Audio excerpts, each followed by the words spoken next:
Bismillahirrahmanirrahim. Assalamualaikum warahmatullahi wabarakatuh. Kami dari kelompok mengenai tentang toko online buku, yang dimana kasus yang kita ambil mengenai tentang pendataan admin, yang dimana admin ini akan menginput data, mengelola data, menghapus juga bisa-bisa dengan kasus itu menginput jual beli yang akan dilaksanakan. Nah, di sini kita akan dari sudut pandang adminnya. Nah, di sini kita akan beranggotakan saya sendiri Yazid Azam dan teman saya Muhammad Fatul Mubarok SS. Sebelum kita mau terjun ke programnya, kita ke outline kita. Outline yang kita punya mengenai tentang latar belakang kenapa kita mengambil buku. Kedua, mengenai tentang pengertian apa aja yang kita akan bahas. Tiga, yakni pembahasan tentang proyeknya. Dan keempat, yakni kesimpulan dasaran. Latar belakangnya, di era modern ini, teknologi berkembang sangatlah pesat. Perkembangan tersebut menuntut seorang atau instansi untuk melakukan suatu pekerjaan serba praktis, cepat, dan tepat. Nah, di sini pekerjaan yang dilakukan secara manual akan kalah efektif dan tidak efisien jika dibandingkan dengan pekerjaan yang dibantu oleh adanya teknologi. Nah, demikian pula juga hal dalam masalah penyajian kebutuhan informasi, yang mana dibutuhkan ada penyajian data-data yang lengkap secara akurat dan cepat. Kenapa kita mengambil buku? Karena buku merupakan sebuah kebutuhan primer ya, teruntuk bagi kita sebagai mahasiswa, dikarenakan merupakan sebuah sumber literasi yang sangat dibutuhkan. Pentingnya, hal itu dikarenakan banyaknya manfaat di dalamnya, sehingga penulis sebagai kita membuat sebuah proyek mengenai tentang toko online buku. Hal ini dipergunakan untuk memudahkan user dalam mendapatkan buku yang diinginkan. Itu yang kita inginkan. Jadi kita admin akan membuat inputan buku ya, semacam ada request, kita input untuk dijual.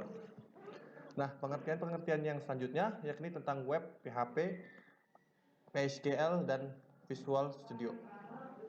Pengertiannya yakni satu, tentang web. Web merupakan sistem informasi berbasis internet yang dapat didistribusikan dengan mudah. Setiap orang dengan sebuah komputer yang terhubung ke internet akan dengan mudah memperoleh informasi dengan hanya menuliskan alamat web atau mengklik tombol dengan mudah. Tombol mouse maksudnya.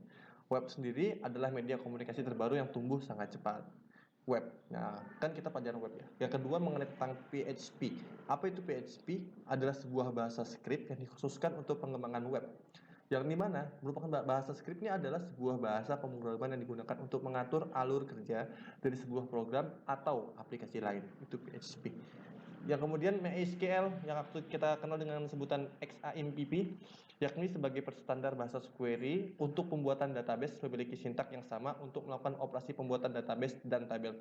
Untuk memulai pembuatan database dan tabel pada MySQL, sudah selayaknya database dan tabel yang ada di dalamnya telah melalui proses perancangan terlebih dahulu, sehingga seorang pemrogram hanya tinggal melakukan pengqueryan untuk membuatnya. Yang kita bahas mengenai tentang data tabel-tabel tersebut. Yang terakhir ini tentang Visual Studio Code yang kita pakai untuk pelajaran WPS, yakni ini adalah sebuah text editor ringan dan handal yang dibuat oleh Microsoft untuk sistem operasi multiform, artinya tersedia juga untuk versi Linux, Mac, dan Windows. Langsung saja kita ke running program. Yang dibahas mengenai running program, di tampilan awal yang kita punya ada ini mengenai tentang indeks yang kita maksud adalah login formnya. Nah, login formnya misalnya ya, kalau misalnya kita melakukan suatu inputan yang salah, misalnya kita buat, kan kita udah setting nih, misalnya namanya Fatul, yang kita Fatul dan passwordnya Azam. Jika kita benar passwordnya, maka akan muncul sebuah tombol di atas dengan sebutan menu. Nah, menu ini ya kita akan langsung terjun ke dalamnya. Nah, untuk fitur-fitur di dalam menu akan dijelaskan dengan teman saya. Nah, itu untuk fitur yang benar. Jika kita logout lagi dan kita akan masukkan dengan username dan password yang salah, misalnya kita nulis nama yang terbalik, misalnya Azam dan passwordnya adalah Fatul, maka yang akan masuk adalah localhost menyatakan username password salah. Nah, di situ membuktikan bahwasanya untuk enkripsi yang kita pakai benar-benar akan memastikan apakah kita seorang admin atau tidak. Ya, mungkin untuk fitur-fitur yang ada di dalam menu akan dijelaskan dengan teman saya. Ya, mungkin cukup sekian dari saya. Kurang lebihnya mohon maaf. Assalamualaikum warahmatullahi wabarakatuh. Nah, selanjutnya saya akan memasukkan uh, username dan password yang benar, yaitu Fatul dan passwordnya Azam. Maka di sini masuk, tinggal menuju ke menu. Di mana di menu ini kelompok kami memiliki 3 button, yaitu button tambah buku, kemudian ada list buku, dan ada logout.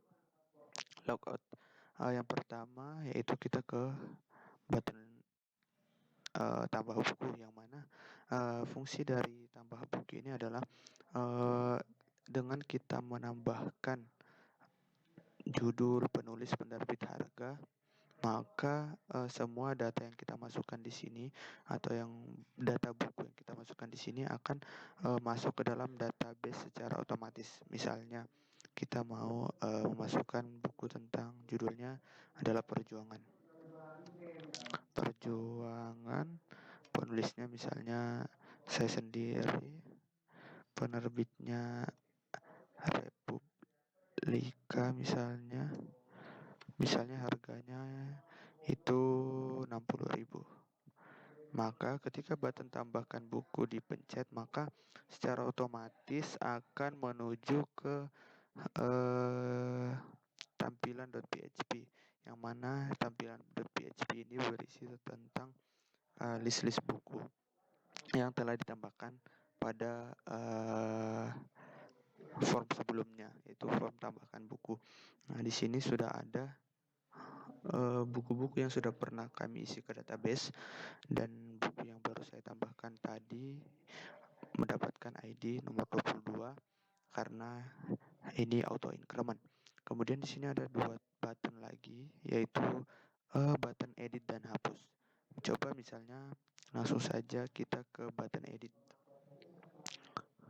Nah, setelah button edit tadi dipencet, maka dia akan menuju ke edit.php atau form edit.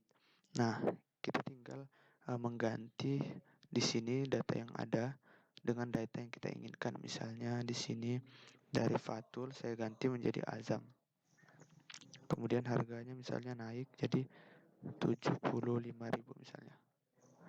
Nah, kita tinggal menekan button simpan perubahan, maka dia akan balik lagi ke form list buku ini. Nah, yang mana data tadi yang awalnya Fatul sudah berubah jadi Azam, dan harganya yang 60.000 sudah berubah menjadi 75.000. Nah, di sini ada pula button hapus, yang mana fungsinya ya sudah kita ketahui bersama bahwa apabila saya menekan button hapus ini, maka dia akan terhapus secara otomatis, misalnya yang ada pada data ID nomor 20. Ketika saya hapus, nah, maka dia akan hilang dari list buku yang ada di sini. Nah, di sini juga ada button tambah buku, yang mana dia akan kembali ke button tadi atau form tadi yang mengisi data-data tentang buku yang kita inginkan. Di sini juga ada button home. Kita bakal kembali ke awal, dan kemudian ada juga button list buku yang tadi. Nah, kemudian button yang terakhir yaitu logout. Nah, logout ini ketika dipencet maka dia akan kembali ke form login atau index.php yang di awal tadi. Baik, selanjutnya itu kesimpulan dan saran. Yang mana kesimpulan dari presentasi ini adalah dengan adanya sistem online ini, maka akan memberi kemudahan bagi toko buku untuk menyimpan data-data tentang buku dalam database karena sudah disediakan dengan baik. Kemudian terciptanya suatu sistem pengelolaan database yang memudahkan setiap toko buku dalam mendata buku yang mereka jual. Nah, untuk sarannya, sistem yang dibuat diharapkan bisa diterapkan dan sebaiknya harus benar-benar dikaji dan dipelajari secara mendalam sehingga didapatkan kemudahan dalam menggunakan sistem ini. Mungkin kurang lebih sekian dari kelompok saya dan Yazid Azam. Kurang dan lebihnya saya mohon maaf. Kami mohon maaf. Assalamualaikum warahmatullahi wabarakatuh.